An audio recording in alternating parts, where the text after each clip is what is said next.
The courtroom was so quiet that the sound of a chair scraping across the floor made everyone turn. "I've heard enough," the judge said. My mother's lawyer smiled. She thought the hearing was over. So did my mother. She sat in the front row wearing a navy blue suit and a look of practiced heartbreak. Anyone walking into that courtroom would have believed she was the victim. Her eyes were red. A tissue rested between her fingers. She looked like a woman who had spent years grieving the son who destroyed her family. That son was me. She had spent 3 years telling everyone exactly that. Neighbors, relatives, church friends, co-workers, even strangers. "My oldest son stole from us," she'd whisper. "He abandoned his family when we needed him most." People believed her because she cried every time she told the story. The judge slowly reached for a thick brown envelope lying beside his bench. "This document changes everything." The room froze. My mother stopped pretending to cry. Her lawyer leaned forward. I simply stared. Because I had never seen that envelope before. And somehow, it was about to save my life. 3 years earlier, I still believed family meant forever. My name is Ethan Brooks. I was 34 years old, worked as an emergency electrician in Columbus, Ohio, and spent more weekends fixing my mother's broken sink or mowing her lawn than enjoying my own life. I never complained. After Dad died from a heart attack, everything changed. Mom looked smaller, lonelier. She told everyone she couldn't survive without her children. So I stayed close. My younger sister, Rachel, lived only 15 minutes away, but somehow every emergency became mine. "Ethan, can you come over? The porch light won't turn on." "Ethan, my washing machine sounds funny." "Ethan, I don't feel safe staying here alone." Every call ended the same way. "I don't know what I'd do without you." Those words were enough. At least they were back then.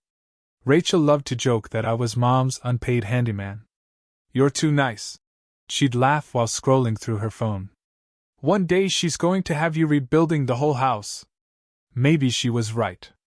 But helping Mom felt like helping Dad somehow. He had always said family took care of each other. I never imagined those words would someday be used against me. Life wasn't perfect.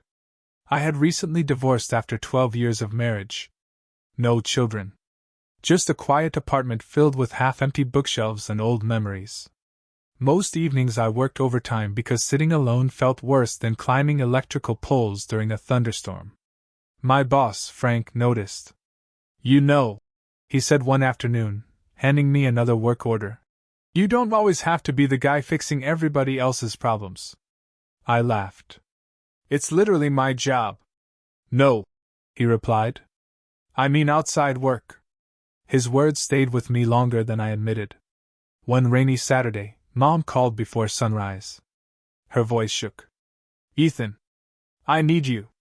I was dressed and driving within 5 minutes. When I arrived, Rachel's SUV was already parked outside. That surprised me. Inside, the kitchen table was covered with unopened bills. Mom looked exhausted. Rachel wouldn't need my eyes. Mom took a slow breath. "I'm behind on the mortgage." I blinked. "What?" "The medical bills after your father passed, the taxes, repairs." She looked ready to cry. "I've fallen farther behind than I told anyone." Rachel sighed dramatically. "I've helped as much as I can." I knew Rachel worked part-time by choice. I also knew she'd recently bought a brand new SUV. Still, I said nothing. Mom looked straight at me. "If I lose this house..." She couldn't finish. Every birthday. Every Christmas. Every memory of Dad lived inside those walls. The thought of strangers buying it felt unbearable. "What do you need?" I asked quietly. She hesitated. "The bank says if I can pay $68,000 before the end of the month." I nearly stopped breathing. That wasn't a small loan. That was almost everything I'd spent years saving. Every extra shift. Every holiday worked. Every canceled vacation. Everything. Rachel quickly added, "Nobody expects you to do that." Mom looked down. I'd never ask unless I had no choice. Silence filled the room. Finally I spoke. I'll do it. Both women looked up. You don't have to, Rachel said. I know. But I will. Mom burst into tears and wrapped her arms around me. You saved this family. Those words echoed inside me the entire drive home. The next week disappeared into paperwork. I emptied nearly every savings account I owned. My retirement fund took a hit. I even sold Dad's restored Mustang that he'd left to me. That hurt the most. I could still picture him polishing that car every Sunday morning.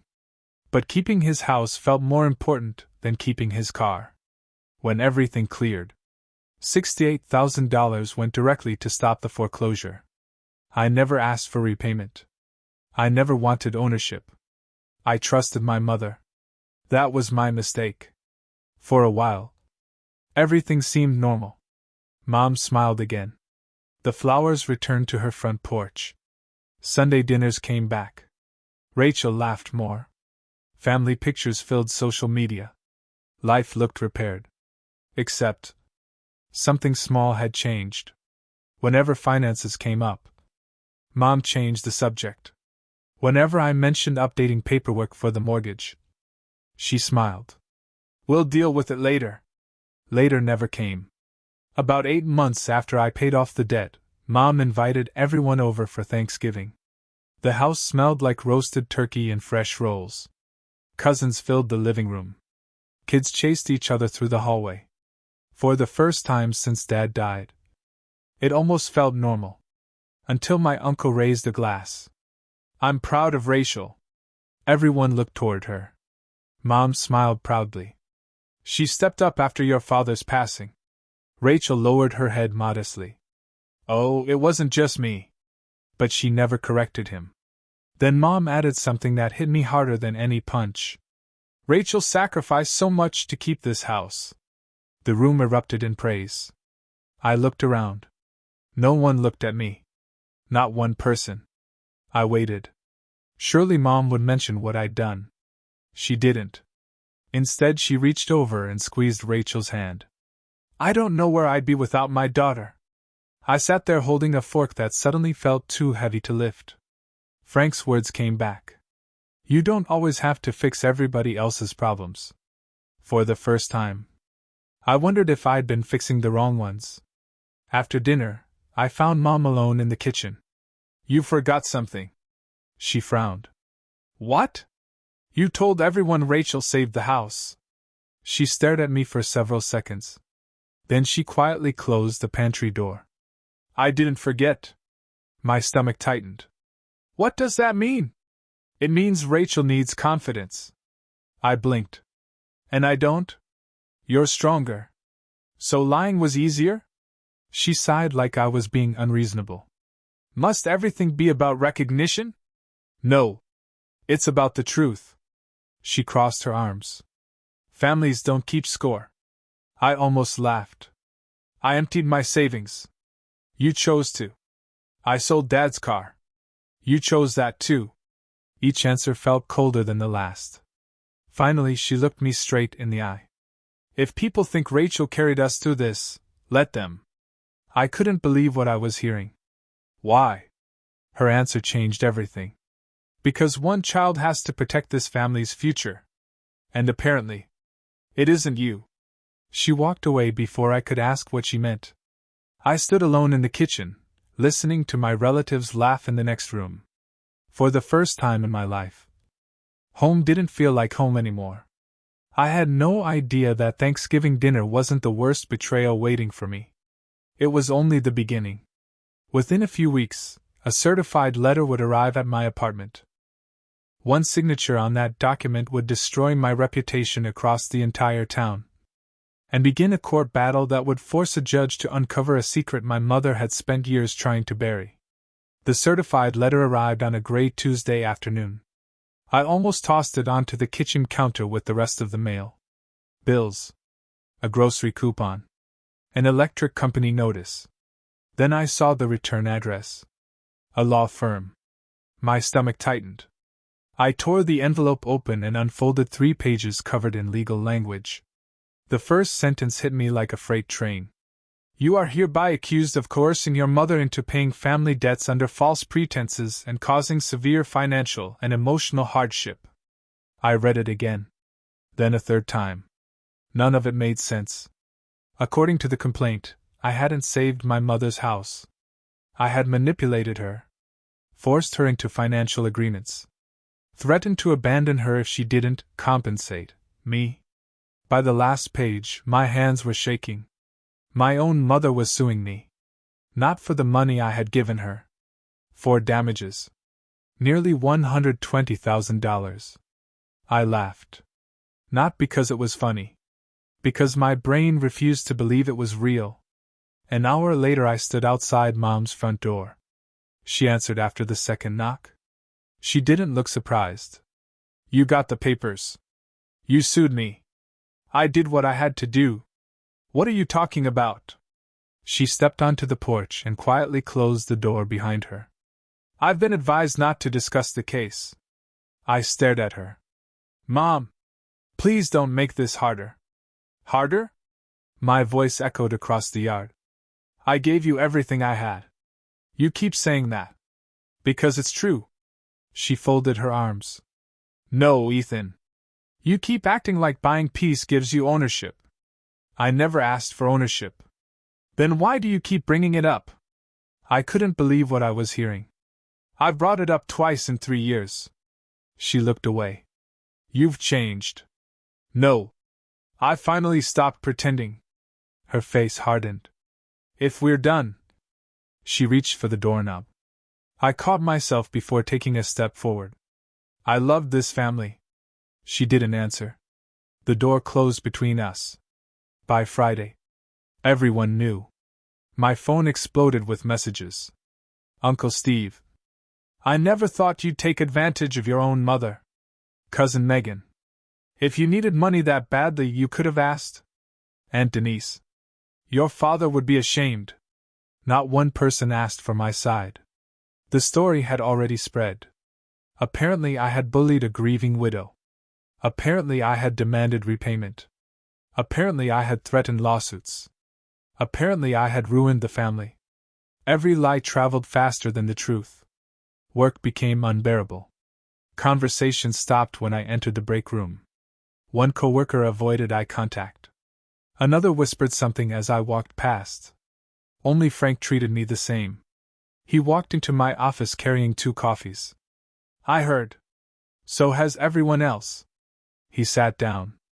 Did you do it? I looked him straight in the eye. No. He nodded once. Good enough for me. That simple sentence nearly broke me. When the whole world doubts you, one person believing you feels like oxygen. You need a lawyer, Frank said. I can't afford one.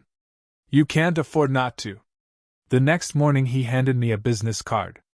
My sister used her years ago. The name read, Laura Bennett. Civil litigation. I called immediately. Laura's office wasn't fancy. Just bookshelves packed with legal files and a coffee mug that read, Facts don't panic. She listened without interrupting. Every payment. Every phone call. Every Thanksgiving. Every lie. When I finished, she asked only one question. Do you have proof? I opened a folder I'd almost left at home. Bank transfers. Wire confirmations. Mortgage receipts. Emails. Property tax records. Everything. She smiled slightly. This helps. Relief washed over me. Until she added, But it doesn't prove intent. What do you mean? If your mother convinces the court these payments were repayment for debts you owed. I didn't owe her anything. Can you prove that? The room suddenly felt much smaller. I had proof I gave the money. Not proof of why. Over the next month, Laura uncovered something strange. The mortgage records didn't match the story in the lawsuit. Neither did the bank statements. Several dates had been changed. One signature looked off. Laura leaned back in her chair. I think someone altered documents. My heart raced. You mean fraud? I mean we need more evidence. Then something happened neither of us expected. Rachel called. The first time in nearly 6 months. Ethan. Her voice sounded nervous. What do you want? I just wanted to see if you're okay. I laughed bitterly. Now? I know how this looks. You helped create it. Silence. Finally she whispered. I never thought she'd go this far. I froze. What does that mean? Rachel hesitated. I can't talk on the phone. Rachel. I have to go. The line went dead. I stared at my phone for a long time. What had she almost admitted? That weekend I drove past Mom's house. Not to confront her. Just to see it. The porch light I had installed still glowed. The fence I repaired still stood straight. The maple tree Dad planted still shaded the front yard. Everything I had worked to protect was still there. Except the family. That was gone. As I turned to leave, an elderly neighbor waved me over. Mrs. Collins. She had lived next door since before I was born. I've been waiting to see you. I forced a smile. How have you been? She looked around before speaking. People are saying terrible things. I know. She lowered her voice. They aren't true. I blinked. What? I saw you. When? The day you came with those bank papers. My pulse quickened. I watched from my kitchen window. She reached into her purse. I almost threw this away. She handed me a small folded envelope. I think you should have it. Inside was a faded thank you card. My mother's handwriting covered the page. Ethan, because of your sacrifice, your father's home is safe. I could never repay what you've done for me. Love, Mom. My hands trembled. It was dated. The week after I paid the mortgage. She had thanked me. In writing. Laura nearly smiled when she saw it. This is good. Good? It's more than good. She tapped the card. This destroys part of her story. For the first time in months. Hope returned. But it didn't last long. 2 days before the first hearing, Laura received the opposing evidence. My mother had produced what appeared to be a signed agreement. According to that document, I had borrowed nearly $90,000 from my parents years earlier. The payments I'd made weren't gifts. They were repayment. I stared at the signature. It looked like mine. Almost. But not quite. I never signed this. Laura nodded slowly. I believe you. Can we prove it?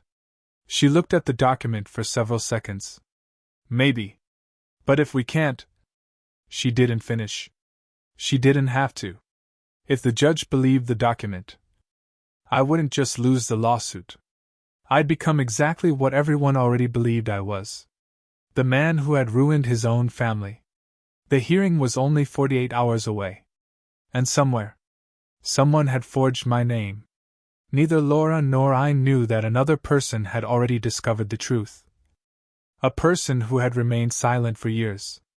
A person who was about to walk into that courtroom carrying evidence no one expected. And when that witness finally spoke under oath, my mother's entire story would begin to collapse. The morning of the hearing arrived with a cold rain tapping against the courthouse windows. I barely slept the night before. Every time I closed my eyes, I saw my father's face. Not angry. Just disappointed. I kept asking myself the same question. How did we end up here? Laura met me outside the courtroom carrying 2 folders and a cup of black coffee. You ready? No. She smiled. Good. I looked at her. The people who think they're completely ready usually miss something. That wasn't exactly comforting. But it made me breathe a little easier. The courtroom slowly filled. Neighbors. Relatives. Church friends. People I hadn't seen in years.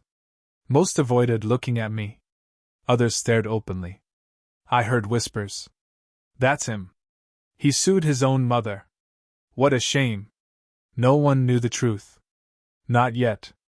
Across the aisle sat my mother. Perfect hair. Perfect suit. Perfect expression of heartbreak. Rachel sat beside her, twisting a tissue between her fingers. She looked nervous. Much more nervous than our mother. The judge entered. "Good morning." Everyone stood. After everyone was seated, my mother's attorney rose first.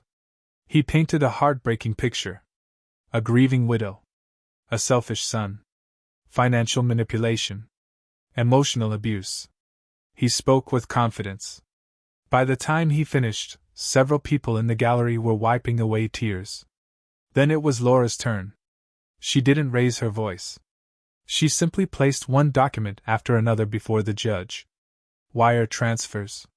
Bank statements. Mortgage receipts. The handwritten thank you card. She let the evidence speak. Still, the forged agreement remained. The other attorney smiled as he handed it to the judge. "This document clearly establishes repayment of a long-standing debt." The judge studied it carefully. Then looked toward me. "Mr. Brooks, is this your signature?" "No, Your Honor." "You deny signing it?" "I do." The attorney immediately stood. "So you're accusing your own mother of forgery?" "I don't know who forged it. But it wasn't me." A murmur spread through the courtroom. The attorney called my mother to the witness stand. She walked slowly. Softly. Like every step carried years of pain. She dabbed at her eyes before answering questions. "Did your son pressure you?" "Yes." "Did he constantly remind you about money?" "Yes." "Did you fear losing your home because of him?" She hesitated just enough to seem sincere. "Every day." People in the gallery shook their heads. I wanted to scream. Instead, I stayed silent. Laura leaned over. "Wait." Cross-examination began. Laura approached the witness stand. "You testified that your son repeatedly demanded repayment." "Yes." Laura held up the thank you card. "Is this your handwriting?" My mother's face changed. Only for a second. "Yes." "You thanked Ethan for saving your home." "I was emotional." "You wrote, 'I could never repay what you've done for me.'" Silence. "If this was repayment of his debt." Laura paused. "Why would you write that?" My mother swallowed. "I don't remember." Laura nodded calmly. No further questions. It wasn't enough. Not yet. The forged agreement became the center of the case.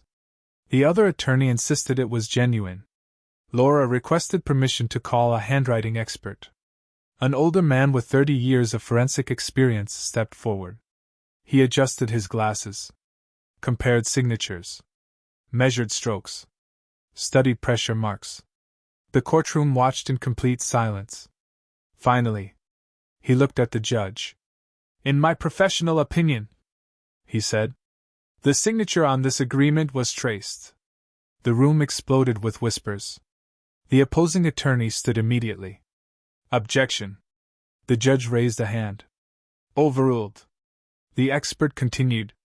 "It also appears portions of this document were created using different printers at different times." Laura smiled for the first time all morning. The foundation of my mother's story had begun to crack. But then, the courtroom doors opened. Everyone turned. A gray-haired man walked inside carrying a worn leather briefcase.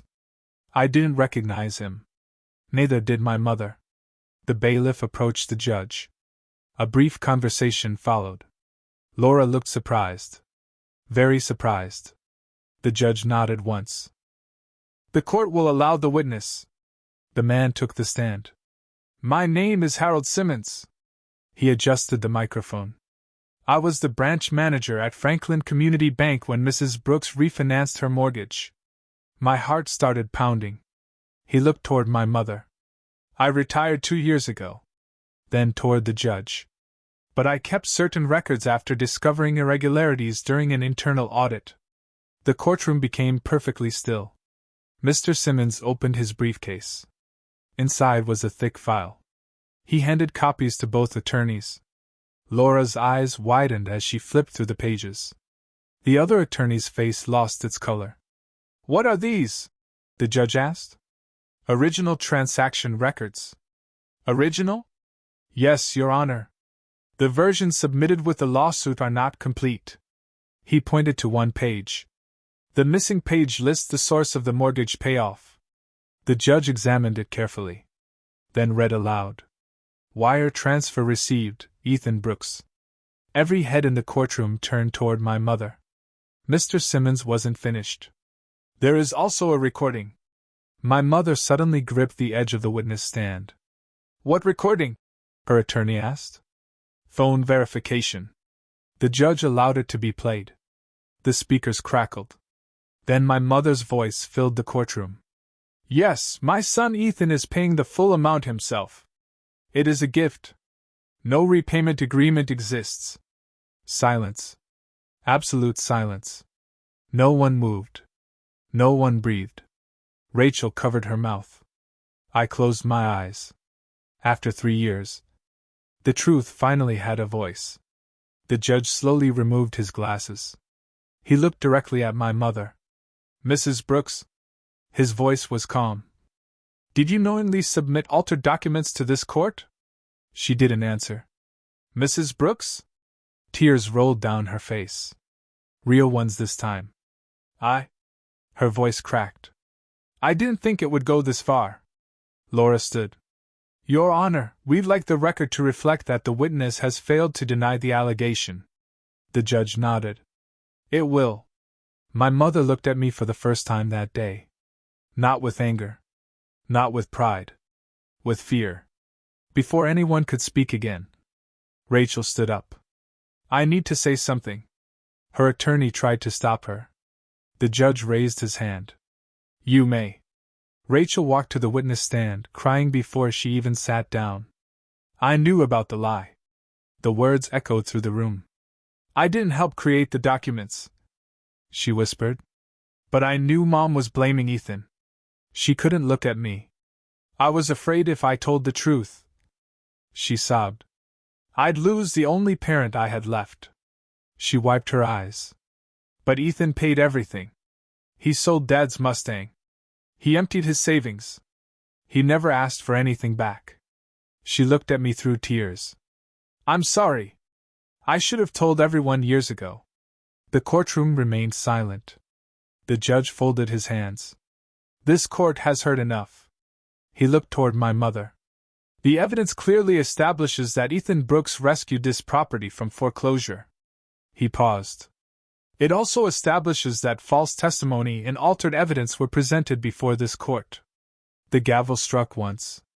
The complaint against Mr. Brooks is dismissed with prejudice. Another strike. The court is referring this matter for investigation regarding possible fraud and perjury. Gasps filled the courtroom. My mother lowered her head. She didn't say another word. Outside the courthouse, reporters gathered around the steps. Questions came from every direction. Mr. Brooks, how do you feel? Will you sue your mother? Do you forgive her? I stopped walking. Looked back at the courthouse. Then answered quietly. My father taught me that truth doesn't always arrive first. It just arrives last. And today, it finally caught up. I walked away. No celebration. No victory dance. Just peace. The weeks that followed felt strange. The same people who had judged me suddenly wanted to apologize. Some did. Some couldn't meet my eyes. Others pretended nothing had happened. I accepted the sincere apologies. The rest, I simply left behind. Frank invited me over for dinner one Friday. He handed me the keys to an old garage. I heard someone needs another project. Inside sat a dusty 1968 Mustang. Not my father's, but the same model. I figured fixing cars beats fixing people. For the first time in years, I laughed without forcing it. Rachel visited a month later. She stood outside my apartment holding a small cardboard box. Inside were photographs. Dad teaching me to ride a bike. Our family camping. Christmas mornings. Pictures my mother had hidden after the lawsuit began. I thought these belonged with you. We spent hours talking. Not about the trial. About Dad. About childhood. About the family we once had. Healing wasn't instant. Trust never fully returned. But honesty finally had. Sometimes. That has to be enough. 6 months later, I drove past the old family house one final time.